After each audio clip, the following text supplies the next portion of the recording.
Welcome to Screw the Commute, the entrepreneurial podcast dedicated to getting you out of the car and into the money. With your host, lifelong entrepreneur and multimillionaire, Tom Antion. Hey everybody, it's Tom here with episode 649 of Screw the Commute podcast. I'm here with Richelle Futch as part of Vetpreneur Month here on Screw the Commute podcast. Every September, we highlight and we just fall in love with our veteran entrepreneurs, but really we're honoring all veterans in the month of September here on Screw the Commute. This is my favorite military spouse, Marine veteran of all time, and she actually got me invited to the White House when it was good to visit the White House. I don't know if I want to go there now, but we'll bring her on in a minute. So I hope you didn't miss episode 648. That was Patrick Burt, and he's from what I would call a younger generation, and he renewed my will to live because he's not an idiot like some of the younger people coming up nowadays. He's doing big things at his young age, and he's a Marine veteran. So anytime you want to reach a back episode, you go to screwthecommute.com/ and then the episode number. That was 648, and Richelle here is 649. All right, make sure you pick up a copy of our automation ebook. Just one of the tips in this book has saved over 8 million keystrokes for me. And the little mechanism that did that cost $20 one time years ago. It's beautiful. And then that's just one of tons of automation techniques I teach you so that you can spend time with prospects and customers and developing products and services rather than fighting with your computer. It's got cell phone and tablet tips and all kinds of stuff in there. So pick that up at screwthecommute.com/automate free, screwthecommute.com/automate free, and pick up a copy of our podcast app at screwthecommute.com/app. That's APP. You can put us on your cell phone and tablet and take us with you on the road. All right, let's get to the main event. Richelle Futch is a Marine Corps veteran, and she is modest and says that she's a military spouse, but she was the military spouse of the year at Fort Bragg. And so I don't want to downplay that because that's a darn big deal. And she's also a mental health counselor. And I think she wanted to be on the show because she thought I needed it. But anyway, we're having her on anyway. She's got 18 years of clinical experience. Again, it's hard to believe with her little baby face there. Working with government agencies as well as in private practice. And she's the founder of Her Ruck, which I had to ask her what that meant. And probably everybody listening to this can knows what that meant. She's provided speaking and training opportunities. I mean, it has provided her speaking and training opportunities to serve military and first responder families all around the world. And she's also the co-founder and COO of Sponsor Match. It's a digital marketplace that helps educate and connect sponsor seekers with sponsor providers. Richelle, are you ready to screw the commute? Absolutely, Tom. Always a pleasure. Yeah. Is this the third time you've been on, maybe, or second? What? It's the third time. Yes. Yeah. We always have great people on back. So it's been a while since we've talked to you. You're doing great things. And tell them about this new thing you got going. So Sponsor Match actually stemmed from my work with the Her Ruck workbooks and workshops and things like that. And Tom, you are a really big influence in that because I tell everybody what a great mentor you've been to me. Well, and thank you. I'm an influencer, huh? Maybe I should wear a bikini or something. No, I don't think that would work. But you know what? I was just thinking we probably should, you probably should explain what Her Ruck is to the non-military people. Absolutely. So Her Ruck was my signature workshop that was taking the mental health skills that I had out in the community and utilizing it with our military families because they're underserved. And so Her Ruck was really about the emotional weight that military spouses carry that's really going unnoticed or undiscussed because we normalize stress in the military families. And then it sort of branched into just unpacking your emotional ruck. So then I can work with not just female military spouses because We do have male military spouses, we do have active duty, we have veterans, we have National Guard, and the skills really apply to all of them. It just started as Heruck because it was catchy marketing, punchy, the riches are in the niches, they say. And so I started small in the special operations communities with other military spouses, and since then I've grown. But ruck is a backpack, basically, right? It's a military backpack, Yes, right? yeah. So that's probably what people say. Well, yeah, ruck. What is that? Yeah. So it's all the weight that you use the metaphor of all the weight that all these different people are carrying because of the military service. Correct. Right. Yeah, and that's how you got started. So how in the heck did that lead into a sponsorship company? So, you and I talked several times Mm-hmm. about what it looked like to get, sponsors Mm-hmm. for book. I ended up with a sponsor that actually takes me and sends me to places for my workshops. It was Mm-hmm. such a great addition. It took so much off my plate because they plan the location, they market, they get all the people in the seats, they pay for me to show up, they even bring the lunch if there's lunch, right? And so I just show up and teach and do what I'm good at. And I thought, wow, this is amazing. There's got to be a better way to get sponsors quicker. And I was speaking with my friend Kristen Christie, who's also a resiliency speaker, a global speaker that talks about suicide prevention and resiliency. And she was looking for sponsors. And so we actually said, there should be a space or a place that we could just kind of come, or a person we can go to that will help us guide us through the sponsorship process. And then we said, yeah, let's create something, let's build something.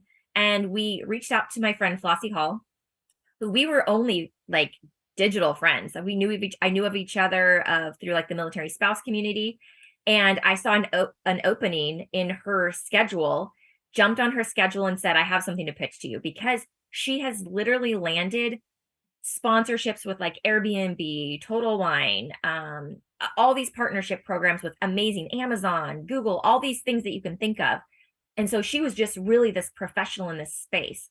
And so I met with her with a pitch deck, mind you, to pitch her into coming in to helping found Sponsor Match with us. All right, And before you go any further, yeah, this is a perfect example of a lot of people think you have to be a household name, Tony Robbins or Rafael Nadal in the tennis world, or Djokovic or Maria Sharapova or somebody big to get sponsorships. You just blew that out of the water. That lady Flossie, I'm sure she's a wonderful person, but she's not a household name like a big celebrity, and she right. got all of those big places. So you don't have to be a household name to pull in a lot of money from sponsorship. Absolutely. And she's such a pro, and I've learned so much from her as well. And what's great about forming a company, right? Becoming a founder, is that I've had years of experience working with partnerships with other people. Mm-hmm. And what I've learned is, don't seek out people in your business because you like them. Seek out Right. seek out people that have the skills that's lacking in what you're trying to build. And that's made a huge difference in the success of what we're building. One thing about sponsorship that's such a mystery is the type of person in a big corporation that's in charge of sponsorships has like a million different titles. You never know who to contact. So how did you to figure that out for people?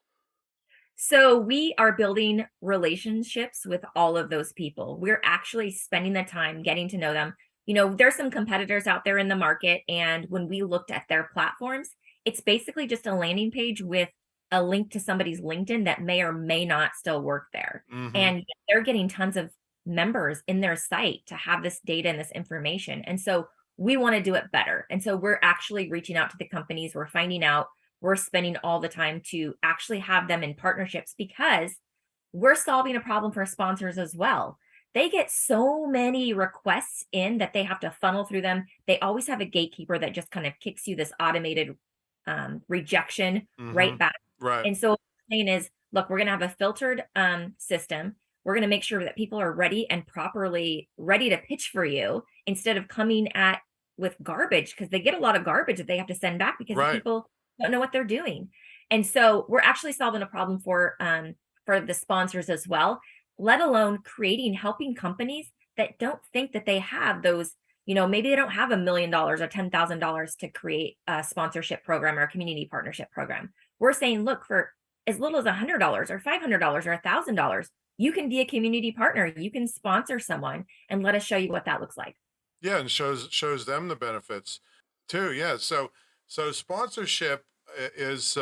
I had the girl that did my book cover for one of my first books was pretty much just living hand to mouth, and she just put together an event for graphic artists. It was a contest, and she got like $60,000 from Apple to sponsor this graphics because they all used Apple computers.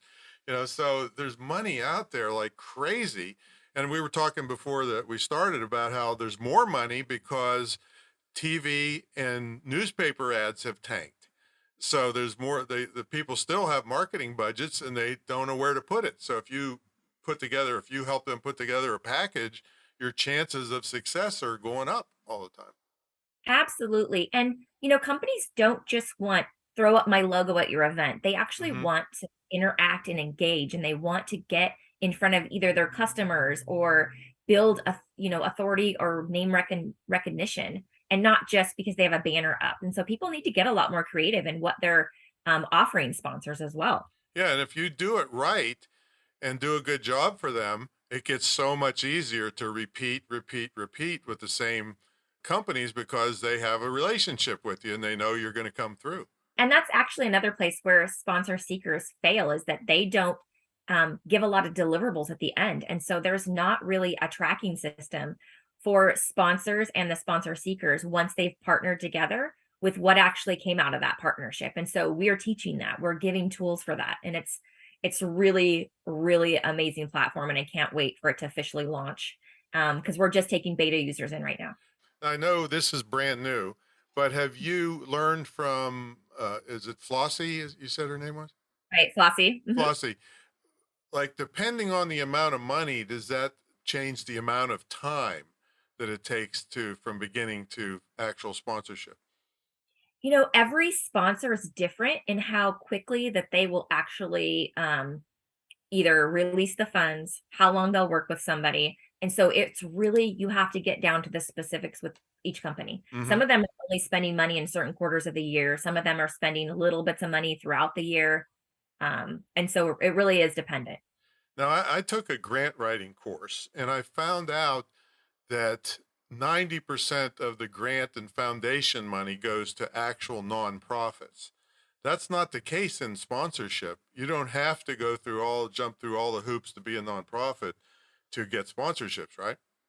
Absolutely. In fact, nonprofits is such a small category that we work with. Most of it is for-profit businesses. Think about athletes, think about sports teams, think about just small businesses that are throwing events or things like that. So there's so many different layers and aspects of sponsorship that unless you're sort of in the realm, you could get easily lost and swept away in it.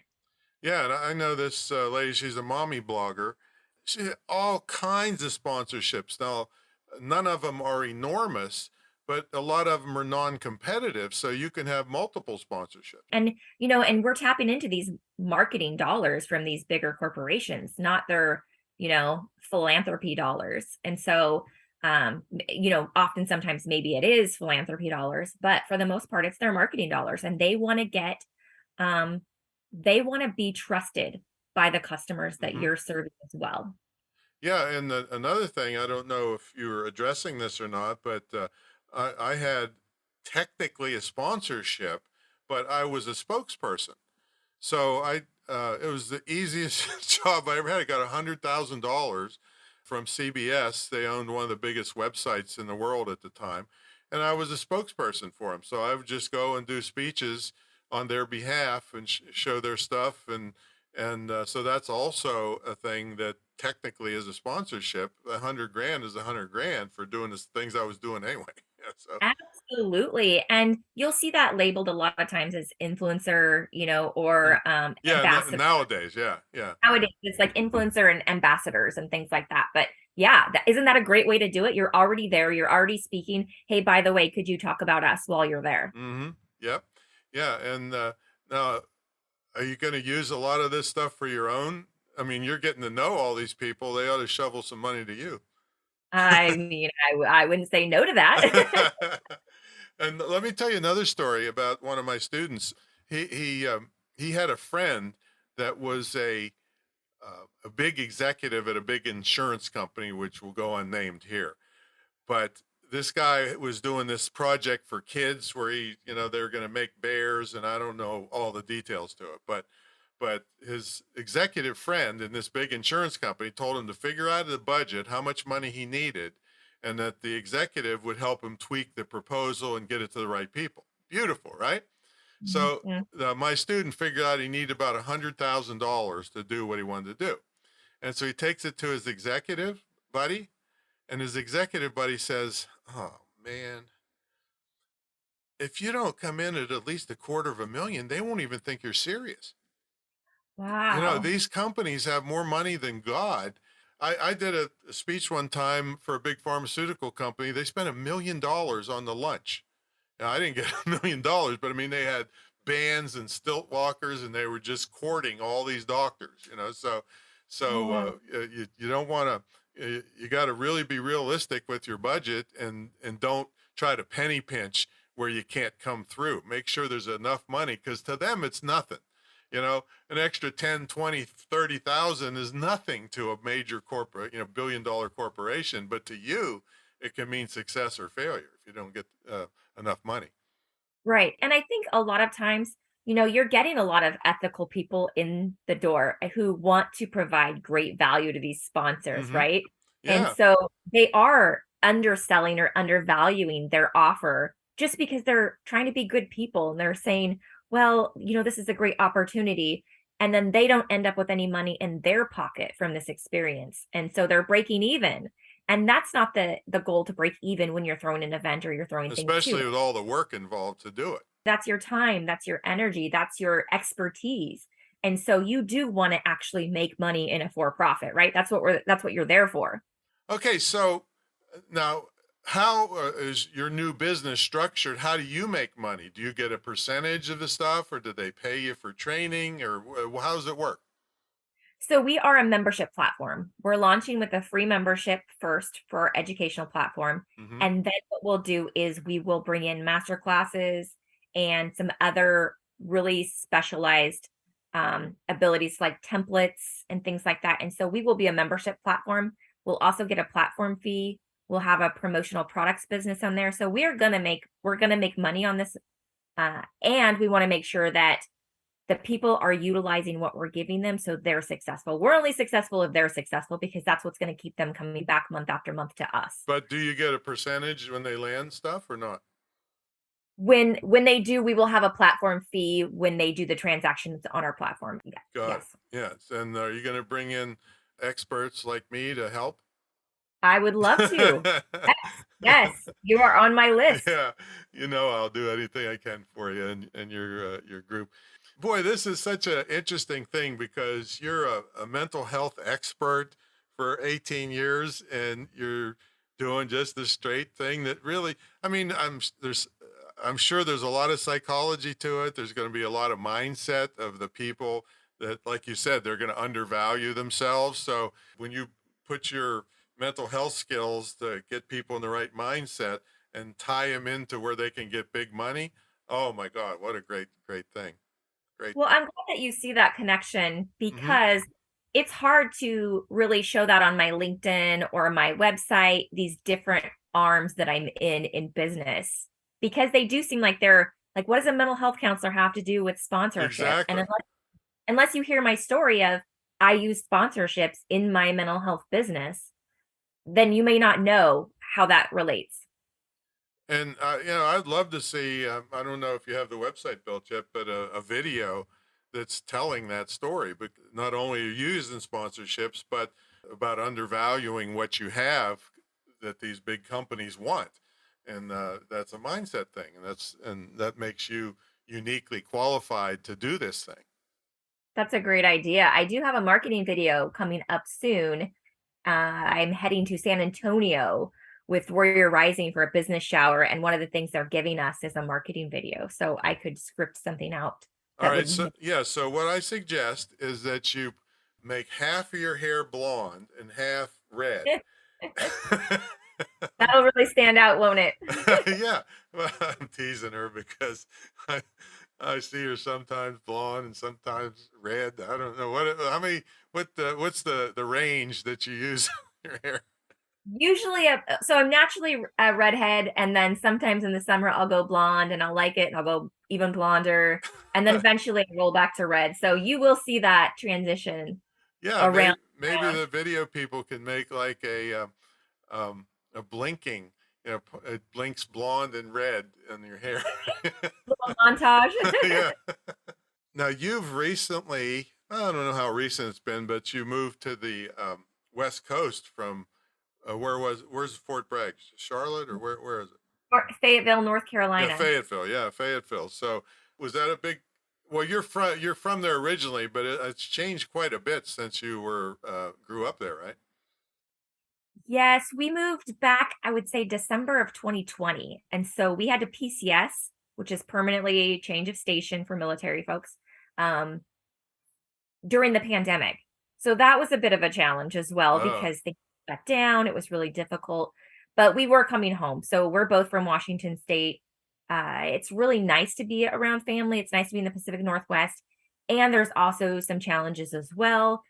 My husband retires in less than 2 years. And so we really need to decide what we're going to do next. well, thank God you're homeschooling your kids. Yes. I'll tell you what, I don't have kids, and I'm like thankful I don't, because I'd probably end up getting arrested at some school board meeting. The stuff that we see, and a lot of it's on the West Coast. I don't know what people are thinking. I don't know if you know about my next book coming out.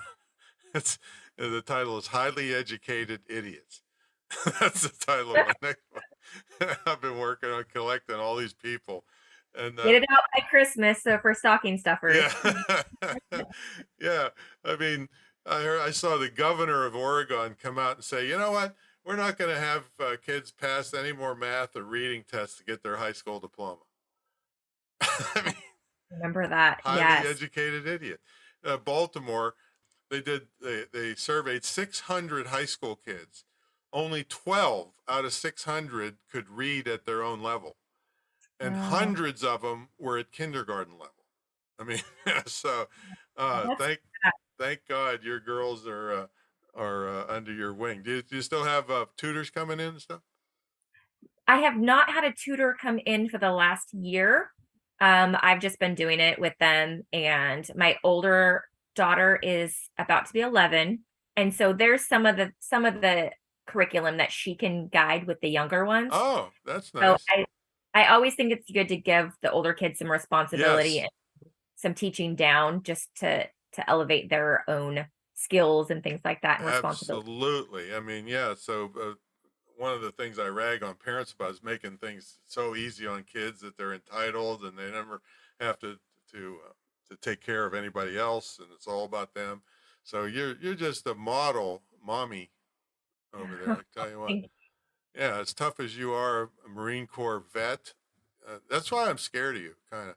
I know you have skills, and a set of skills that could hurt me. It's a good thing we're good friends, right? We're on the Yeah, same side. yes, yes, that's for sure. Now, this one thing I always like to, well, no, I'm going to get into this other thing first. I was reading something you were writing about moral injury. What is that?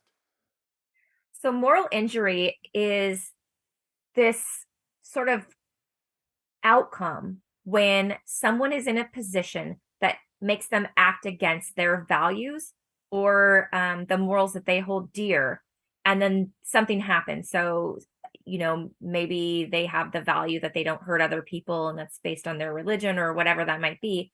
And then they're in war and they are called to shoot somebody or kill Yeah, somebody. right. Oh boy. One of the things that they miss out on that a lot of times is a lot of the moral injury we're seeing is with toxic leadership. And so that's not just military specific. I've actually counseled people who've had toxic leaders, and the damage that it's doing to them to continue to show up for an organization that they work for. Military, they're stuck with a lot of Mm-hmm. times until their time is up, and seeing just horrible things happen to people, and they're powerless against it, and the damage that that's causing, that injury that's causing their mental health because of that.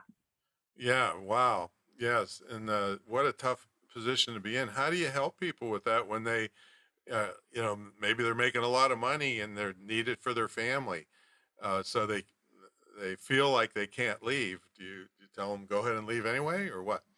Well, as a counselor, we don't make decisions for Right. anybody. Right. What we do is we settle in a lot of like, let's talk about what the facts are and let's validate what's valid. And so it is a tough position to be in when something is conflicting like that. You're in a position where maybe you're that line of support for the people under you to show them that there's a different way and that you too see that that's an issue. And so you're bringing value in this other way. And I know you love to talk about dialectical behavior therapy or Yeah. DBT. Yeah. um, I call it dialectical because I was a psych major, and I think it's been so long ago. I think I got kicked out because I really liked the electric shock treatment, and I think they kicked me out. I, I don't even know if they do. I don't think they do those studies anymore. I think Oh those are pretty. wow, Um, that's how old I am. Or but at least they had electricity when I was younger. Yeah. So, of course, you might not have it long, apparently, from what I hear on all these blackouts in the West Coast. what's going on in California? Did Yeah, you I saw. Did you see that? I mean, this is going into my highly educated idiots. They're they're busting your balls to get an electric car, and then yesterday they told you, please don't charge your electric car anymore because there's not enough electricity. Oh It's my God. there's a lot of like, hey, we have a great idea, and then they just fail in the execution sometimes. Right? People are really trying to do right. And they're trying to do right by the environment. They're trying to do right by their neighbors. And it's so confusing when things keep changing on us. That's for sure. But yeah. So anyway, dialectical. So, so, so DBT offers, especially when it comes to counseling people who are maybe in a position, And um, it is dialectical, right? dialectical, Yeah, it's not electrical. two opposing truths that both coexist at the same time. Yikes. And so one of the skills that they teach is this problem solving steps. And one of the things they say, there's four options with dealing with a problem. One, you can solve the problem. Two, you can feel better about the problem. Three, you can change the way you feel about the problem. Or four, you can stay miserable. And so a lot of times if people are in this position where they have a toxic leader or something like that's going on, I will ask them, can you solve this problem? And we'll go through the methods and problem solving techniques to see if they can even solve it. And if they can't solve it, then we kind of have to go to one of those other things. Can you just change the way you feel about it? Can you reframe what's going on and find the value in what you're doing, what you're bringing that brought you there to begin with? Can you just, tolerate it? Or do you have to stay miserable? And this is going to be a moment in your life until you can make changes elsewhere in your life to pivot to something new. And I can think of a scenario. The rotten leadership tells the mid-level manager right before Christmas to fire a bunch of people. Right. Right. People that they've worked with and they're friends Yeah. with. Yeah. Yeah. And Yeah. if I was the therapist, I would say, next. I wouldn't know what to tell them. Oh my It's God. really tough. It's really tough. We see a lot in the military with leaders whose command is forcing separation or punishment on young individuals who've had substance abuse issues or DUIs and things like that. One gentleman got a DUI coming from a work party, like a military work party with other coworkers. And it's there is some responsibility in that individual to not drink and drive. And there's also some responsibility maybe in the command to not throw a party where everybody's drinking and changing the culture of Mm-hmm. what the military is, because the culture in the military is a lot of drinking. And so we're creating this culture, we're feeding into this culture, and then we're punishing them when they're struggling in it. Well, yeah, and I remember several years ago, one speaker, I think it was a captain at some big fun party, told one line of a joke that was a little bit sexist, ended Mhm. his career. It's a changing world out there. It's a changing world, and you have to be, that's what I learned with that viral LinkedIn post was you better be very specific in your words, because once it's out there, there's screenshots, there's video, there's things, and you just can't always pull it back. And it's a dangerous place to end up on the wrong side of an angry mob. That's for sure. Well, yeah, I forgot. I've been calling you Ms. Viral because that's so. Your post is 1,300,000 so far. So tell them about it. Tell them and tell them what you meant and what's happening. It's so crazy to think about. I post all the time, right? I don't post all the time in LinkedIn, but I'm posting some things that I just think are beautiful posts. And they get like 10, 15 views, 20, 100 views. And I'm like, this is good stuff here, people. And so I go on LinkedIn of all places and I rant that I saw in a Facebook group, or I seen in social media, military spouses just getting attacked and name calling for asking questions like, should they identify as a military spouse on their resume or on their LinkedIn profiles, right? So I think it's relatable to LinkedIn because it's an employment and job seeking business platform. Well, I go on to say that being a military spouse is not stolen valor. We're not trying to say that our service members' accomplishments are ours. We're trying to say is it's difficult to be a military spouse. We have gaps in our employment. We have all these things that kind of show up. We might only be at a job for a year and a half and then have to change jobs because we move so often. And so the idea that putting that you're a military spouse is really a transparent thing for employers to see and go, oh, well, that explains why they were only there for this long. That explains why there was a gap here. Let's still give them an interview because we know that military spouses are resilient. There's so many things that's amazing about them. They're doing all these things. And so they're really an asset to a team. So let's bring them in for that interview. Well, I got a lot of thank yous and keep doing it. Hey, ignore the haters, that sort of thing. And very few people that were actually aware of the situation saying, yes, we appreciate our military families. We appreciate our military spouses. They are great employees. And we do want to see that on their resumes. We do want to see that on their cover letters. I do like seeing that on their profiles because that tells me this, which was what the point was. But it blew up and I made me nervous, Tom. I almost deleted it after like 600 likes.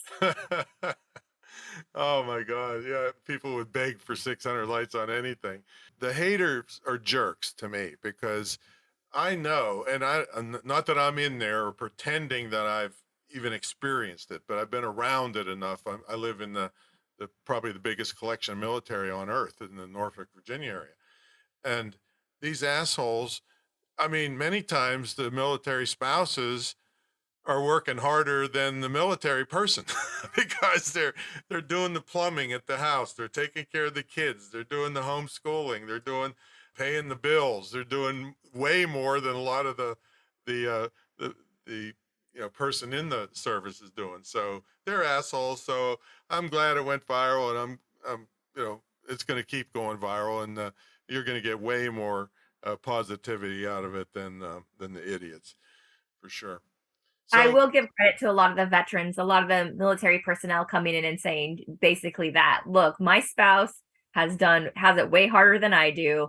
I can focus just on the mission, just on the one thing in front of me, and they're doing all the other things. exactly. They're doing all this emotional thinking and all the whose appointments where, who's the doctor here, who's, all these things. Amazing. I couldn't do it for sure. So we're going to take a brief sponsor break. When we come back, we'll see what a typical day looks like for Richelle and get a time frame on when we can start applying for sponsorships because we like that money. So folks, about 28 and a half years ago, I started selling online.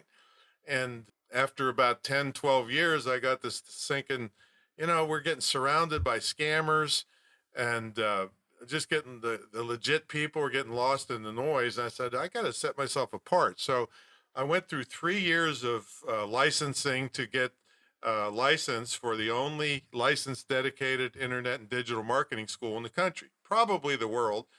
And guess who's on the advisory board for the military part of it? Yes, Richelle Futch is blessed me with her presence on the advisory board, and I thank her from the bottom of my heart on that, because things that I would have no clue about, she would fill me in on. And so we give scholarships to military, first responder, law enforcement, and nurses and their families. So we give a 50% scholarship, and then we also pledge that no military person will pay more than $97 a month to have the training that will get them a portable skill that's in high demand, because every business on earth needs internet and digital marketing, every single one. So they can take it with them wherever they're deployed. I don't know if that's the right term or not, but wherever they are at, they can keep their clients and build their family income. So check that out. This will be in the show notes at IMTCVA. That's Internet Marketing Training Center Virginia.org/military.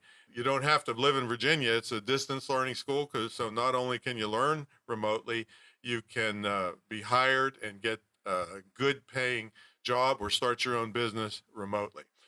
So check it out.